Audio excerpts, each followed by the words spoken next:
조갑제TV 시청자 여러분 안녕하십니까. 2024년 5월 30일 오전 11시입니다.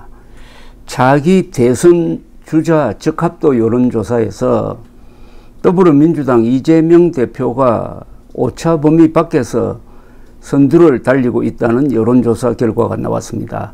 스트레이트 뉴스가 여론조사 업체 조원CNI에 의뢰하여 지난 25일, 27일 사이 전국 18세 이상 남녀 2004명을 대상으로 차기 대권주자 적합도를 조사를 했는데 어제 그 결과가 나왔습니다. 이재명 대표는 39.6%, 국민의힘 한동훈 전 비상대책위원장은 22.8% 였습니다.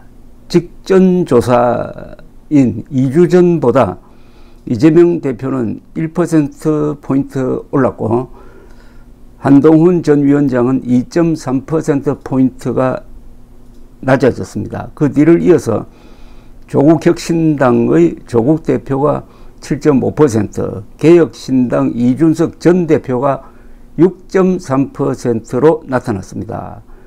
조국 전 대표는 직전 조사보다 0.5%포인트가 하락했고 이준석 전 대표는 2.2%포인트 올랐습니다. 이준석 전 대표가 5% 지지율을 넘어선 것은 주목할 만합니다. 대선 여론조사 지지율 5%는 공직선거법상 대선 선거방송 토론회에 참여할 수 있는 수치로서의 상징성을 갖습니다. 만약 내일 대통령 선거가 있다면은 개혁신당 후보로 이준석 전 대표가 출마를 한다면은 공영방송에서 주관하는 토론회에 참석할 수 있다는 거죠. 그러면 토론의 왕으로 불리는 이준석 후보가 유리해진다는 그런 뜻입니다. 이준석 전 대표의 뒤를 이어서는 원희룡 전 국토교통부 장관이 4.6%, 홍준표 대구시장 4.4%, 오세훈 서울시장 3.9%, 김동연 경기지사 2.5%, 국민의힘 안철수 의원 1.8%, 기타 인물 1.5%였습니다.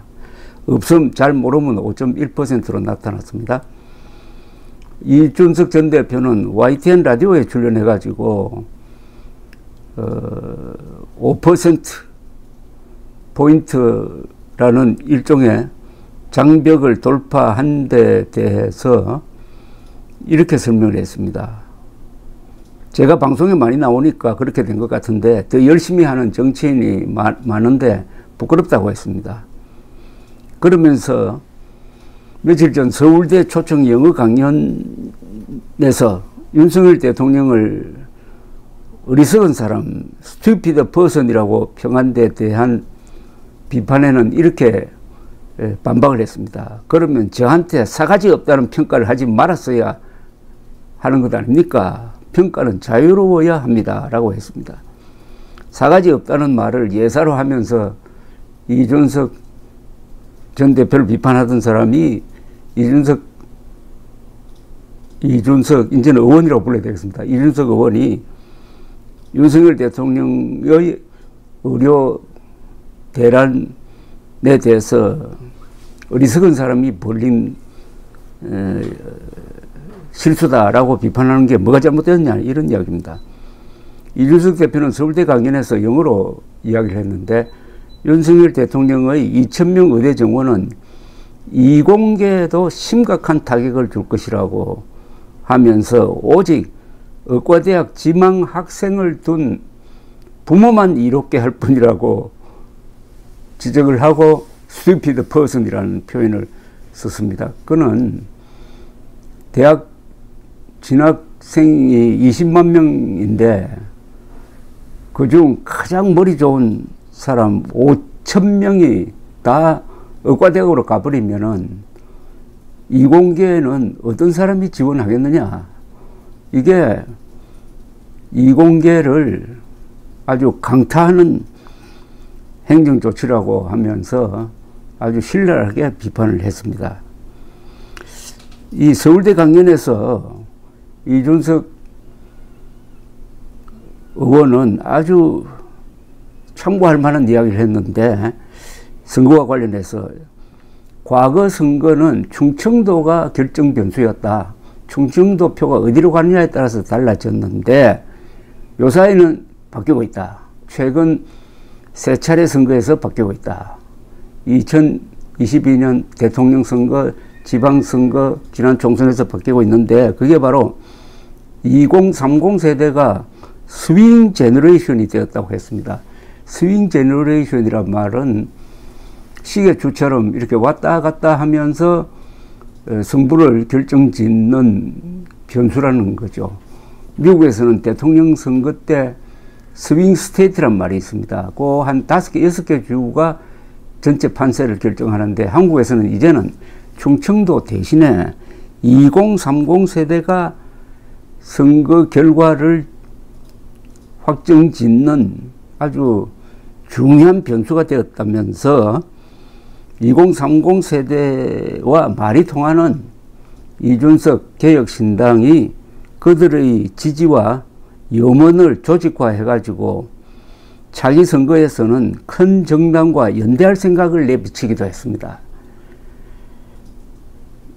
그러니까 이준석 의원은 큰 선거와 작은 선거에서 대전략과 전술을 구사할 수 있는 그 유일한 정치인일 겁니다. 2022년 대선 때는 세대 포위론 또는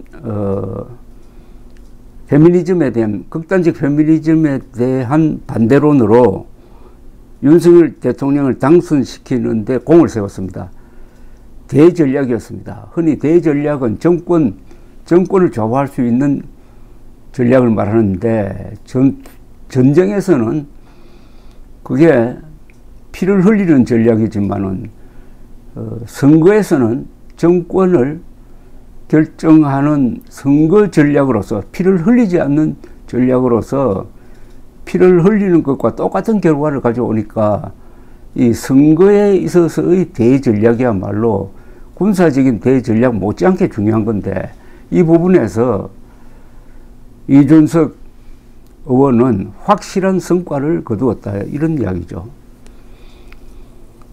지난 총선에서는 또 화성을에서 기적적인 역전성을 거두었는데, 그 선거 공보물은 논술고사용 교재로서 수집 대상이 될 정도이고, 그의 선거 전술은 아마 여러 정치 지망생들이 앞으로 참고를 할 만합니다. 그러니까 대전략과 전술을 함께 구사할 수 있는 이준석 의원이 이제는 차기 대권 후보 조사에서도 두각을 나타내기 시작했다. 6%포인트를 넘기 시작했다. 이런 이야기입니다. 그런데 국민의힘이 총선에서 지금 가장 큰 이유도 이준석 밀어내기에 따른 젊은 층과 중도층 그리고 합리적 보수층의 입안이었는데, 국민의힘은 총선에서 지고 나서도 요새 반성문을 쓴다면서 이 사실을 인정하지 않고 있는 분위기입니다. 벌써 2027년 대통령 선거에서 세대 교체, 정치 교체를 걸고 이재명 대 이준석 구도가 되면은 이준석이 유리할지도 모르겠다는 이야기가 벌써 나오고 있습니다. 일종의 정치적 상상력을 자극하는 이런 논의는 아주 활발하게 이루어질수록 좋은데, 그러려면 근거가 있어야 됩니다. 이준석 의원이 자기 대권 후보 지지율에서 6%포인트를 돌파를 했다는 것은 그런 정치적 상상력을 실현 가능한 것으로 생각하도록 만드는 어떤 수치죠. 아주 중요한 시점에 지금 이준석 의원이 국회에 들어갔습니다. 감사합니다.